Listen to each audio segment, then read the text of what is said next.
Good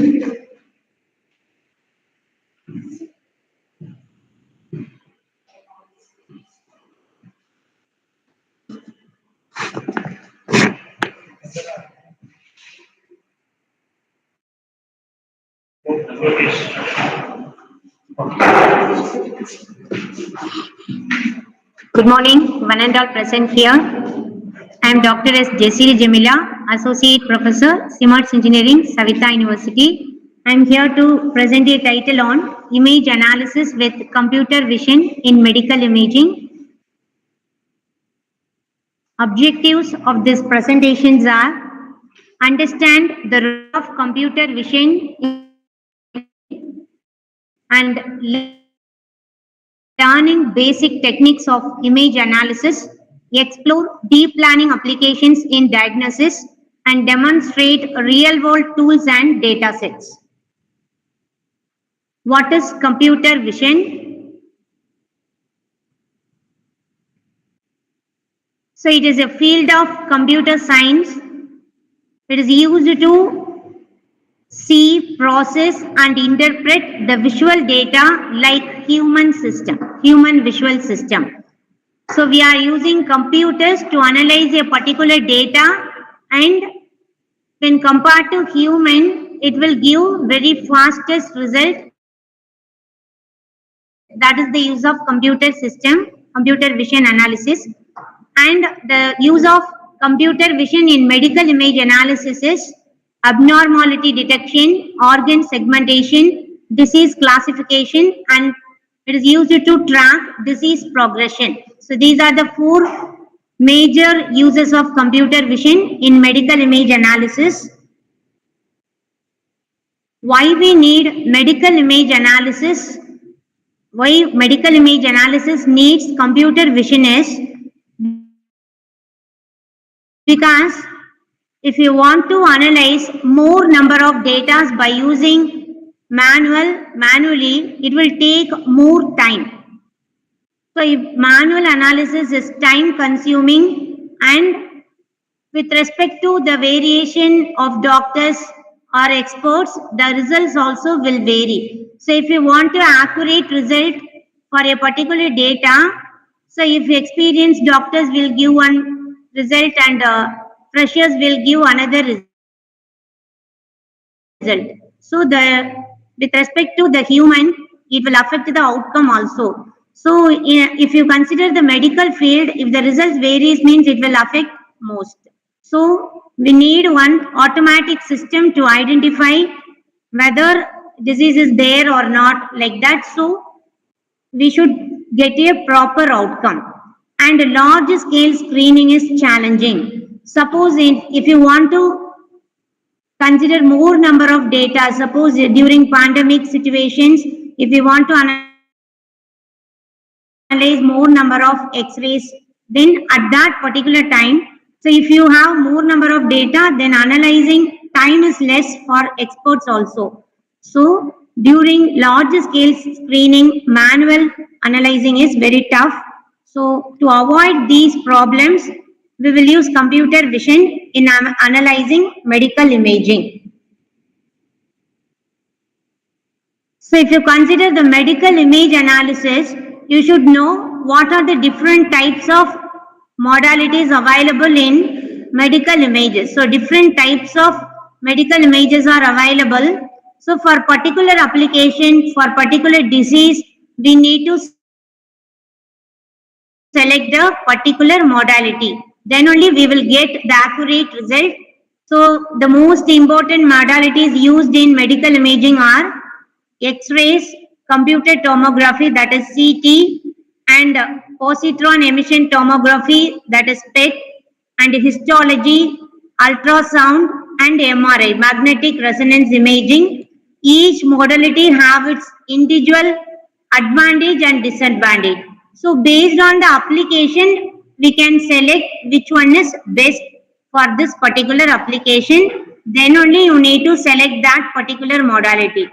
So the selection of that modality is also will affect the result. So it is very important to select the particular modality. So for example, if you consider X-ray, it will very much suitable for bone fractures and dental imaging, and CT is used for trauma assessment and cancer staging. So in which stage the cancers you can identify by using the CT, and if any application related to the soft tissue details, we can go for MRI, and for cardiology applications and obstetrics, you can go for ultrasound, and oncology and neurology applications, we can go for PET, and pharmacology and toxicology, you can use histology. So in X-ray, the technology uses ionizing radiation, and in CT, X-ray technology is used. That is, more number of X-rays in a different angles are taken and combined as a single image in the CT. And in MRI, magnetic fields and radio waves are used. And ultrasound, it is using sound waves. And PET, it is uses some radioactive traces. And in histology, staining and microscopy technology is used. And advantage of these each modality is X-ray is it is a fast accessing technology and it is widely available. And CT is it will give high resolution images. So if you want very high resolution images in particular applications, we can go for CT and MRI. So when compared to CT, in MRI there is no radiation because we need high radiation dose in CT. So if you don't want radiation means we can go for MRI, and here it will give the soft tissue contrast very detailed. And ultrasound, it is a real-time imaging and it is a safe methodology. And PET, metabolic activity inside. So it will show what is inside. If you inject some radioactive tracer in our body, how it will react for that. Like that we can analyze from this PET. And histology, so specificity and high resolutions are the advantages of histology, and each modality have its own limitations also. So X-ray, from X-ray we can't get the soft tissue detail very clearly. So it have limited soft tissue detail, and CT, here we need to give high radiation dose, and MRI, it is very expensive and it is a lengthy process. And ultrasound, it will give operator dependent quality. If the person who is doing this ultrasound testing is expert, it will give clear image. And PET, high cost and limited availability. And histology, it is a time consuming and also sample limitation, because if we will take small sample, but to conclude about the disease, that small sample may not be sufficient in some applications.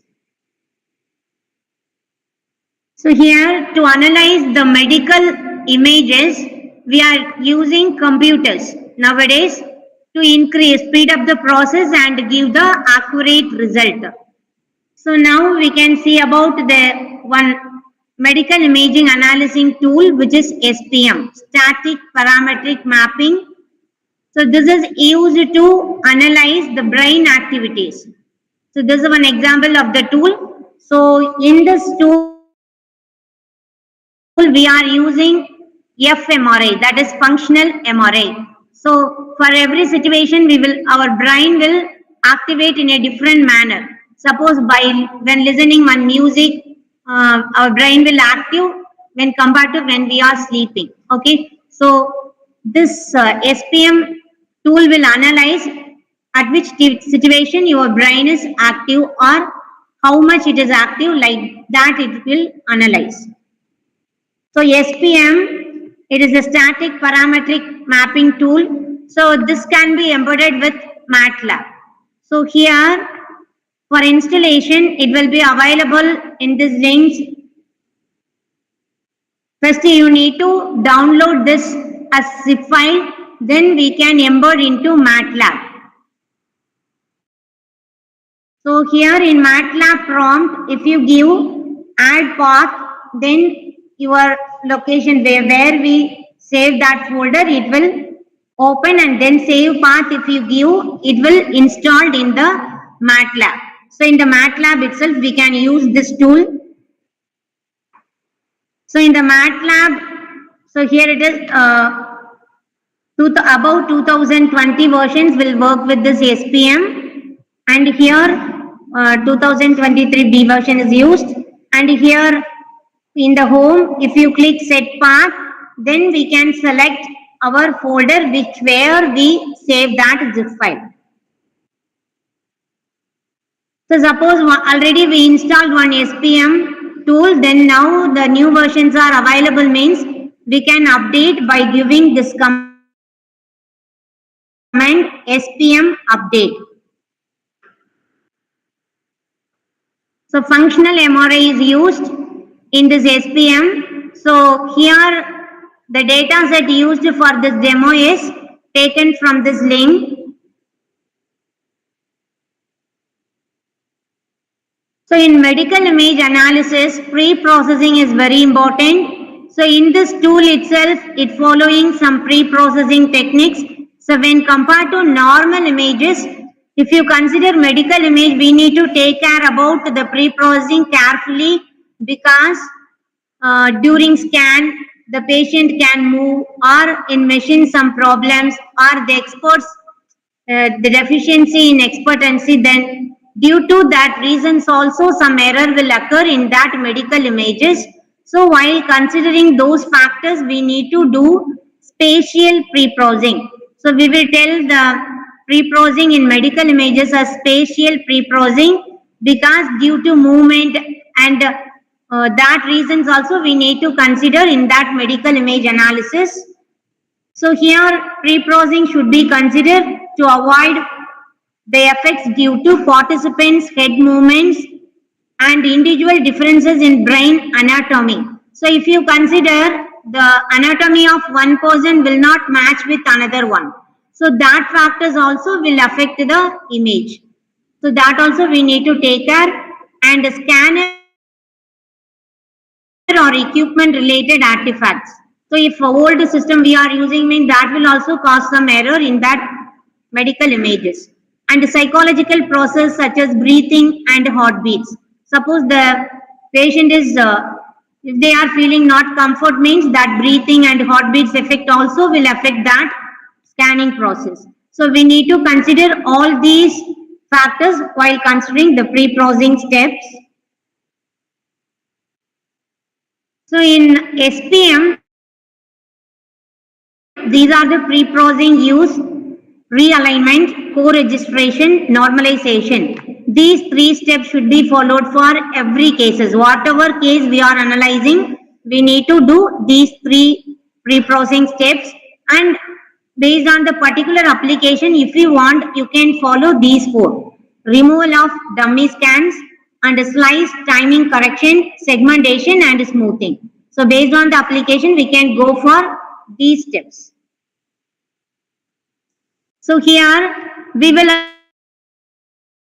analyze in functional MRI, we will analyze the brain activity. So the brain activity is based on this bold signal. So bold signal is what? Blood oxygen level dependent signal. So in every situation, the signal level will vary. Based on that only that output will come. So in the MATLAB, once if we embed that SPM software, we can open in the MATLAB prompt. If you type SPM, it will open like this. In that we can select fMRI. Otherwise, we can directly type SPM fMRI. It will directly open that too. So now this SPM will work with the images in Nifty format. So the medical images we all having mostly in DICOM format. Okay, yeah. So the every slices of scans is called DICOM format, but this will work in Nifty format. Nifty format is what? It is a 3D image. You need to combine all slices of medical images, and we need to form one 3D image. That is called Nifty format. So here, therefore, I have the comparison between DICOM and Nifty image. So DICOM is full form is Digital Imaging and Communication in Medicine, and Nifty is Neuroimaging Informatics Technology Initiative. So Nifty is particularly to analyze the neuro image, and the DICOM images will be used in clinical radiology and diagnostic imaging, and the Nifty image will be used in neuroscience and brain imaging research. So file structure. So DICOM image is here one file per image. That is, it is one slice of your scan, and a Nifty image, the single file will contain entire volume. That is, it can be stored as a compressed format also. NII.gz mean it is a compressed version. So all slices should be within the same file.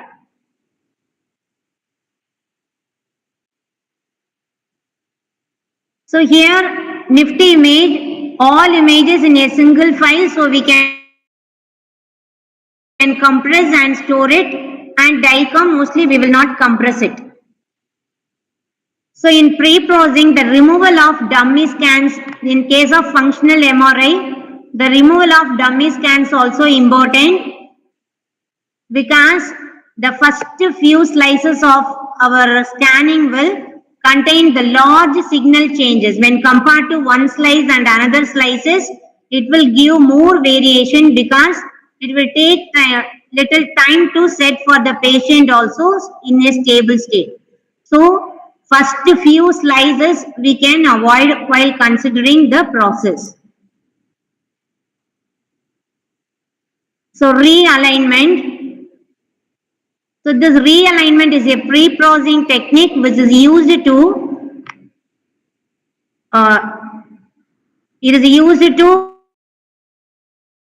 avoid the mistakes due to the patient movement. So during scanning, if the patient moves means, so from one slice to another slice, the data will be different. So we need to compare. So initially we will take the first image as a reference one, then we will compare with all images. Otherwise, we will combine all images and we will generate one average image. That average image can be used as a reference image to compare all images. So it will do rigid body transformation, that is, it will allow rotation and scaling in X, Y, Z directions. So it will, for example, so the realignment, it will do the transition and rotation and X, Y, Z.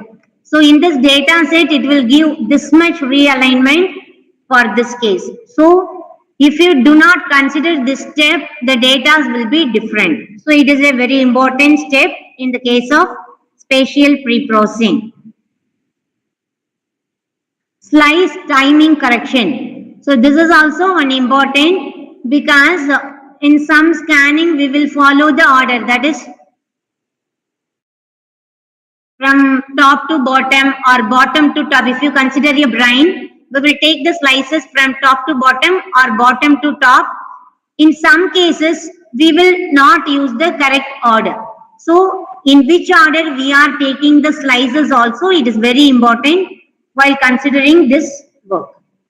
So this slice timing correction, we need to know whether it is taken in ascending order or in descending order, or we missed some slices in between. So this is one example. So in this top case, first it is in descending order, that is top to bottom we consider. So here it is 1 to 8, and here bottom to top 8 to 1. Then in the second one, the slices are interleaved. That is, we consider first slice, then fifth slice, then second slice, then sixth, then third. So based on the application, we will do this. Okay, so we need to consider the order of the slices also.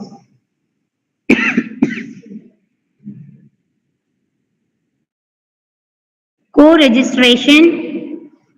So this co-registration is used to compare two types of images. So in this functional MRI also, it consists of two images. One is structural based, another one is functional based.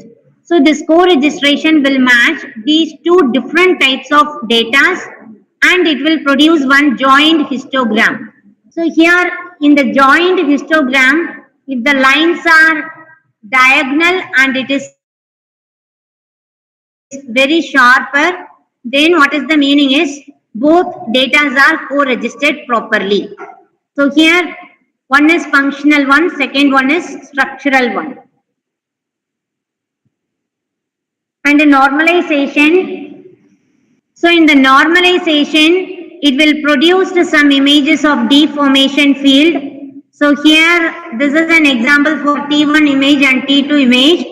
So here from this image what we need to understand is darker region will indicate in these regions the pixels value should be shifted to the right, and in the brighter region we need to shift left side. Like that it will do some correction and give the proper image. And smoothing. So in some application to avoid noise we will do smoothing.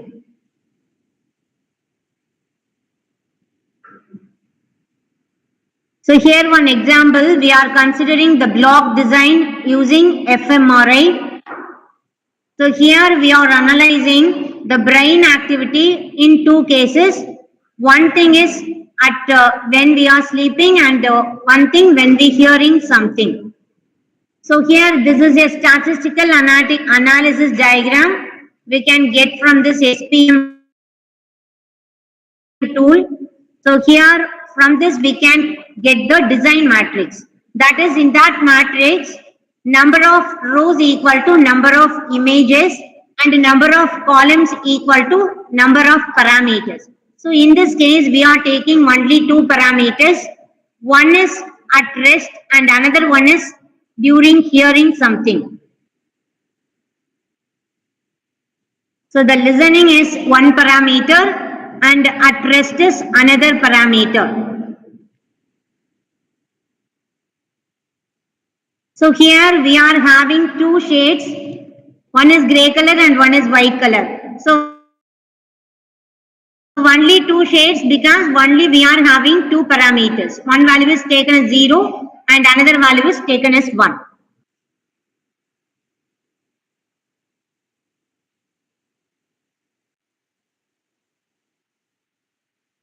So here the interscan interval is 7 seconds. So after 7 seconds only next slice will be taken here, and here one high pass filter is used at 128 seconds.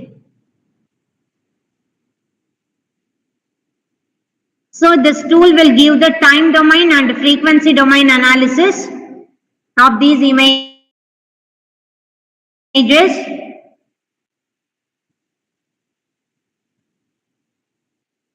So here in the frequency domain, here we are using one high pass filter. So after that particular time only, it will allow that signal. So in the x-axis, we are using the scan numbers. So totally here 84 scans are used. And in the y-axis, amplitude of the regressor, that is 0 or 1. That is, while listening, we are taking as 1 and while resting, we are taking as 0.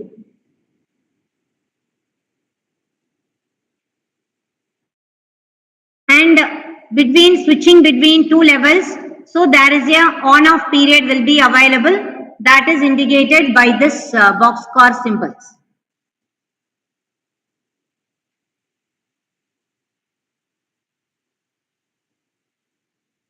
So here the cutoff frequency is equal to 1 by that high pass filter range, 128 seconds, so it is 0.078 Hz. So below this frequency, all signals will be get attenuated. After this, we can select the contrast. So here only two cases. So here only zeros and 1 we will use. So suppose many cases we are considering, we can adjust the contrast per each level. So here First intensity we are taking for rest and listen. First, here two cases, listening and rest. So in the first case, listening is greater than rest, and the second case, the rest is greater than listening. So if you are comparing only two cases, then we need to plot t-test. So we need to use t-test if you compare only two, and if we use more cases, then we can go for f-test. So it will compare the mean value of two cases. So this is the output given for this. That is, here listening is greater than rest. Then this red color arrows indicate it is at that particular spot it is excited. It will observe the brain activity. So here listening is greater than rest.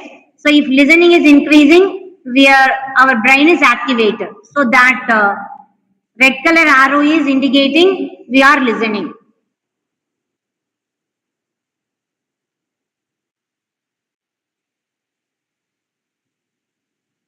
So here in this analysis, some error will occur. So we need to allow this family-wise error correction. So for every cases there is some error. So we need to consider that error also.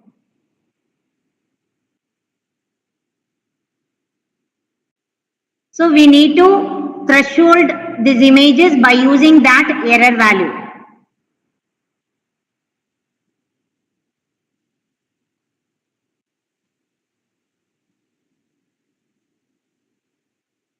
So here listening is greater than rest mean this contrast value for listening is here used as grey color. So that will high when compared to the white color.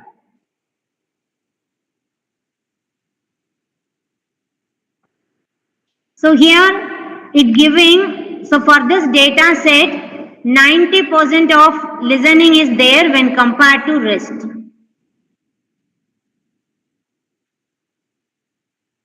So now we need to fit our response with the already available standard one. So here the fitted response is, so listening is greater than rest. When compared to rest, listening is higher, that is it is matching up to 90%. So here it is fitted with our existing model. Now this is the fMRI output, this tool giving. So here listening is higher when compared to rest. So this red color and yellow regions are showing the brain is activated while listening. So the red color line is indicating most listening, and the yellow shade is little less when compared to that red color.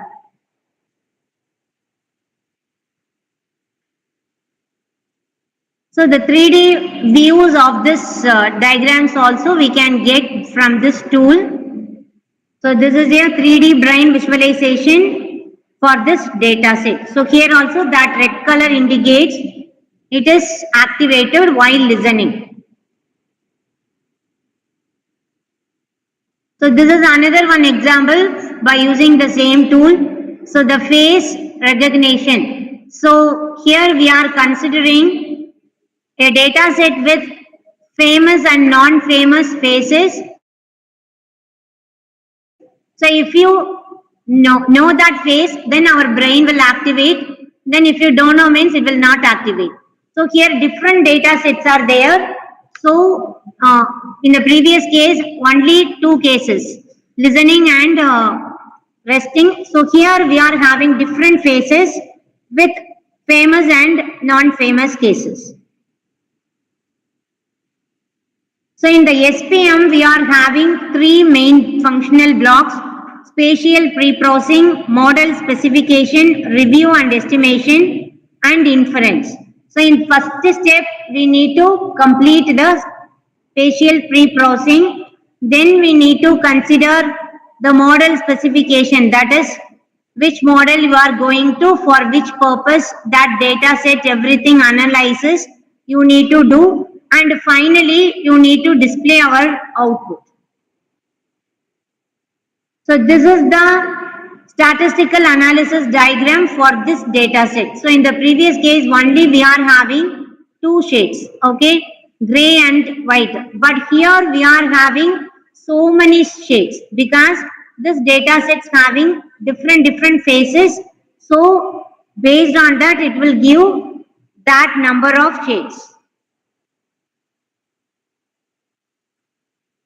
So here also the time domain analysis and frequency domain analysis.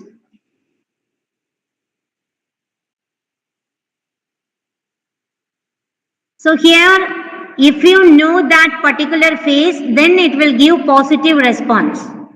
So positive effect of condition 1, that is, if you know that phase, our brain will activate. So that red color regions is indicate we know that particular phase. So at that time, it will give this shades.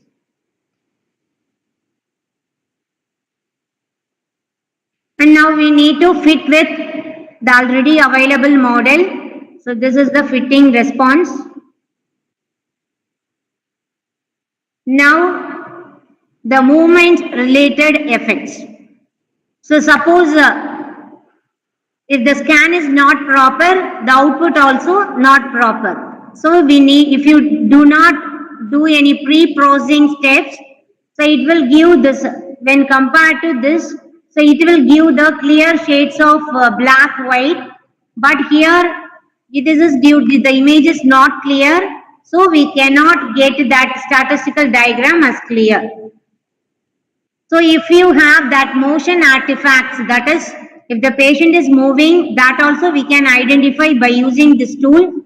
So if our diagram is like this, that red color lines indicates there is some motion artifacts.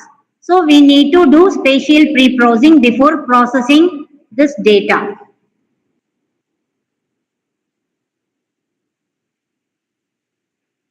So here effect of lag on the response to repeated famous phases. So if your brain responding properly, it will indicate with red color line. If your brain is little lagging while responding for, if you know that phases also, sometimes it will take some time to respond, means it will indicated by this yellow color lines. So response of this lag is, if we plotted, we will get like this. So it is lagging 5.1 second. So by using this SPM tool, we can do so many analysis. So if the problem is related to brain activities, we can go for this SPM tool. Now another one tool which is used for this medical image analysis is brain sweat. So here I already told, for SPM it will process with nifty format images. Suppose if you are having your data in, because already here we use the already available data which is in nifty format. But in real time, if you get in data in DICOM formats only. So if you want to analyze that DICOM images by using this SPM also, we can process by converting that DICOM images to nifty format. Okay. So here DICOM to nifty converters are available. So if you give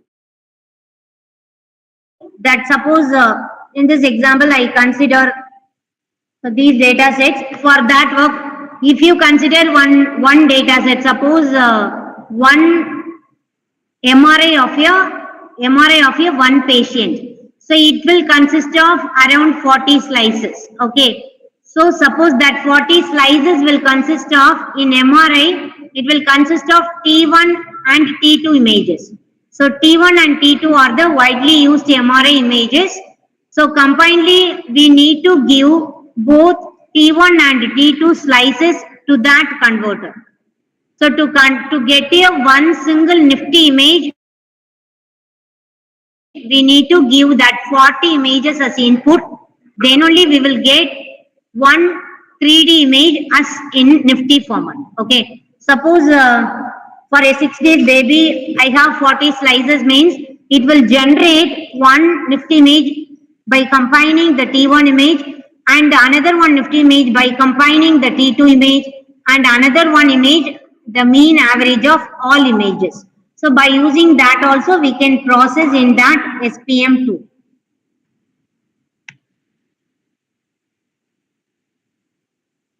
So now we can see about the BrainSwitch software.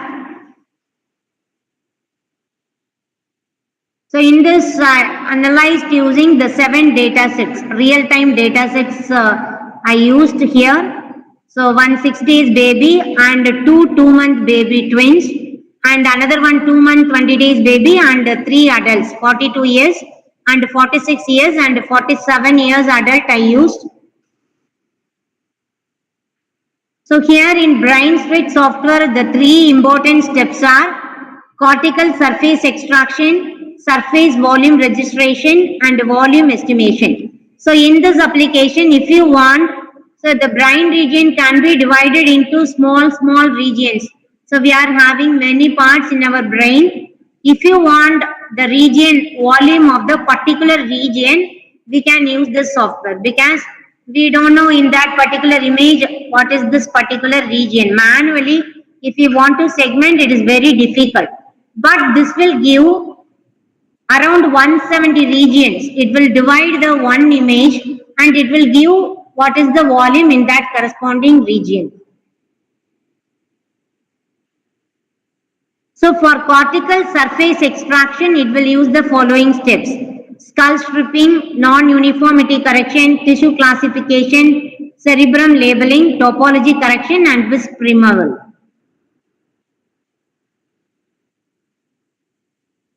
And for surface and volume registration, so here it will compare our image with the already stored atlas. So already the experts will prepare some atlas and here it have 2 atlas. We can use any atlas for our reference.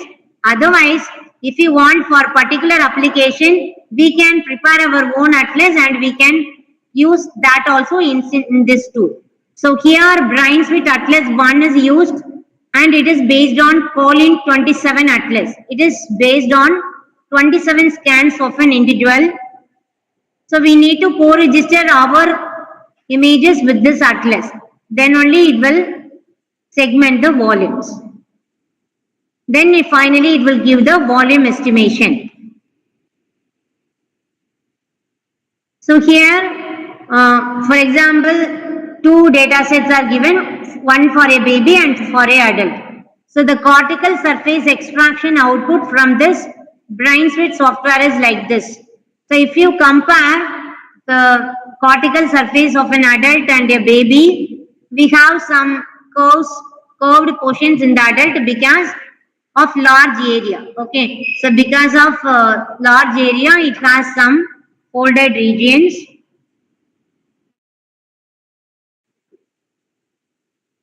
And for different data sets, it is giving different regions. So the back side and front side, I am putting here, and different color shades give the different region. So totally 170 regions it is dividing for a particular image. So for the different data sets, these are the different regions with different volumes.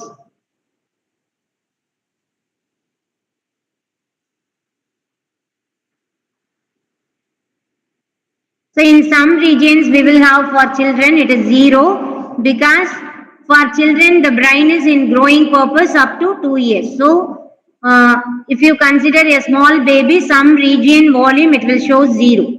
That is that region is not present there, like that we can understand. So up to 170 regions it is giving. So except background, we are having 170 regions with its volume. Suppose if you want to analyze a particular region for some disease or for particular application, we can use this software. Whether that region is properly grown, like that we can analyze easily by using this software. And here what is the problem with this analyzing tools is, so here we are using that atlas which are standardly prepared, but already we know the brain of one patient will not match with another. Okay, so there is some difference between every scans and every person's brains. If you compare for children, it is very difficult to analyze because for every days it is growing, and if you compare one baby with another baby, the brain structure will completely different. So if you want to analyze these tools, we need to take care of that things also. So if you want to use these tools also, the atlas should be very standard, that you should take care, otherwise we will get some wrong answers also in some cases.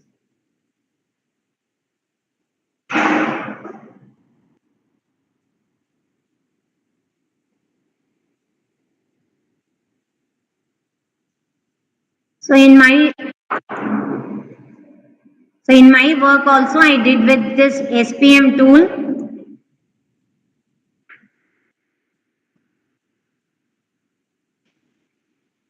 One example I am showing.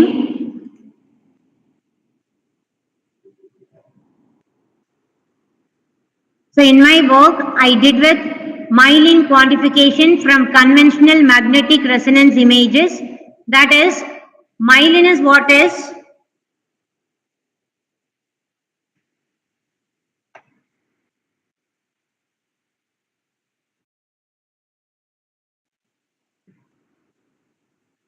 So every brain cell consists of neurons. So around the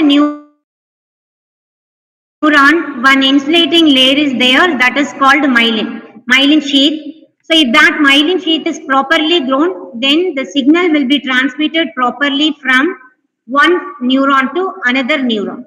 So what is my work is whether that myelin sheath is properly available or not, because from children from 0 to 2 years, that myelin is in ongoing state. Suppose if you want to identify the brain growth of the fetal, then while scanning, the doctors may identify the outside structure, everything of the brain is normal. So they will tell, okay, the brain function of the baby will be normal after delivery.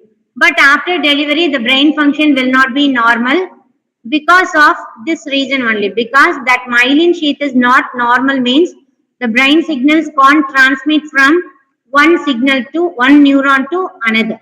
So if we can identify whether that myelin sheath is normal, it is properly grown, then we can say definitely it will work properly.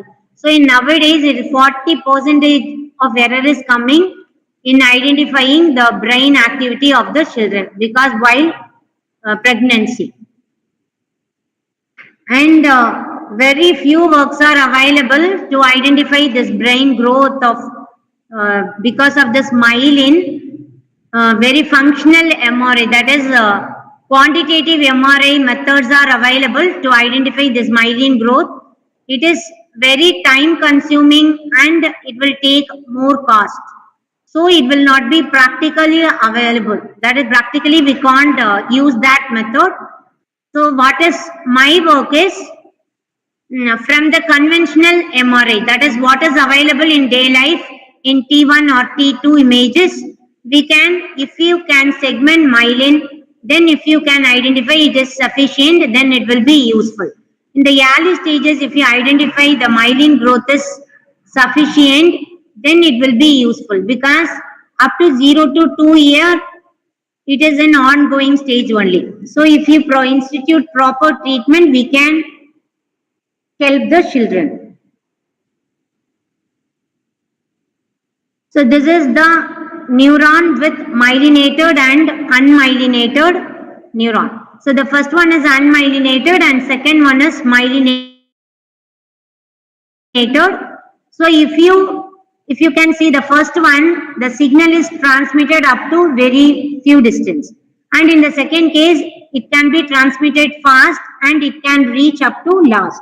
So myelin is very important. So here, I already told the selection of imaging modality is also very important while doing medical image analysis. So in this work, I selected this T1 weighted and T1 inversion recovery images. So in MRI also various types are there. So for a particular application, what modality will be selected, we need to discuss with your radiologist, then only we can get idea, because as engineers we don't know what will be suitable for medical applications. So we need to discuss with a proper radiologist and then only we can select. So here also in MRI many types, why I select this T1 weighted images, because myelin intensity is high in this T1 weighted when compared to T2. So in T2, the white matters are in dark color, and in T1, this white matter in white color. So the myelin will be available in white matter region. Okay. So in T1 weighted, I select this. In this also, for babies, if you select this normal T1 weight image, it will not be suitable, because for babies, due to some abnormalities, due to the ongoing stage of brain, we can't get clear details of white matter from the T1 weighted image. So for babies, we need T1 inversion recovery images. Then only we can get the details very clearly. So based on the application, we need to select a particular image. This is also one type of T1 image, but that fat content all here make as 0. So here the white matter content will in more white color. So we can get more intensity of myelin in this case. So here the T1 images and the T2 images, the real-time data set when we work, we are having in DICOM format. So the DICOM format image will be like this in the right side, and T1 DICOM image and T2 DICOM image will be like this. But in working with SPM, we need in Nifty format. So we need to give all the slices as input, and it will generate 3 images, one corresponding to T1 and one corresponding to T2. So if you see, we can, the T1 image, the intensity is high, and T2 image, the intensity is less, okay, for white matter. So we can analyze like this, and it will generate one average image. So I did realignment, co-registration, normalization and smoothing. So while doing translation and rotation, these are the outputs for this particular T1 and T2 data set. And this is for co-registration. And so here if you see this final joint, so this is the original joint histogram and this is the final joint histogram. So the diagonal line is very sharper when compared to the first one. So it is corrected and co-registered properly. And these are the normalization field for T1 image and T2 image.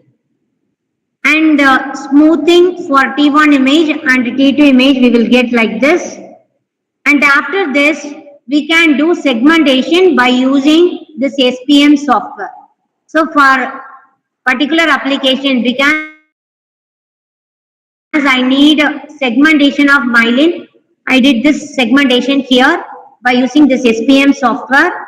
So here without pre-processing, I directly segmented, and again with pre-processing, I segmented. So what is the difference in the parameters? We can, so in this SPM, it will divide the brain into 5 parts: gray matter, white matter, CSF, skull and soft tissue. So without pre-processing and with pre-processing, this is the output for T1 image. So there is a lot of difference between the with pre-processing and without pre-processing outputs.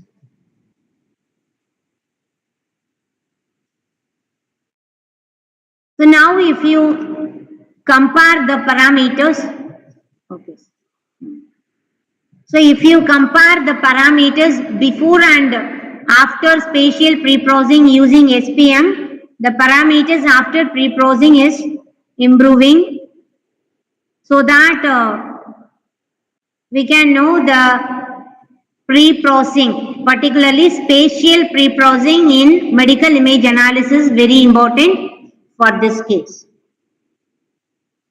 And already we will work in medical image analysis. Some data sets are already available as freely downloadable, and that data sets are already pre-processed. So no need of pre-processing that data sets. So if you already processed data sets, if you using means, if you pre-processing again, then the outputs will not proper. So we need to know which data sets need pre-processing and which data sets no need of pre-processing. And while considering the pre-processed data sets, if you use one methodology, that will not match for real-time data sets. So real-time data sets, while dealing with real-time data sets, we need to take care of more pre-processing techniques and another methodologies we need to handle. We can continue in the next session.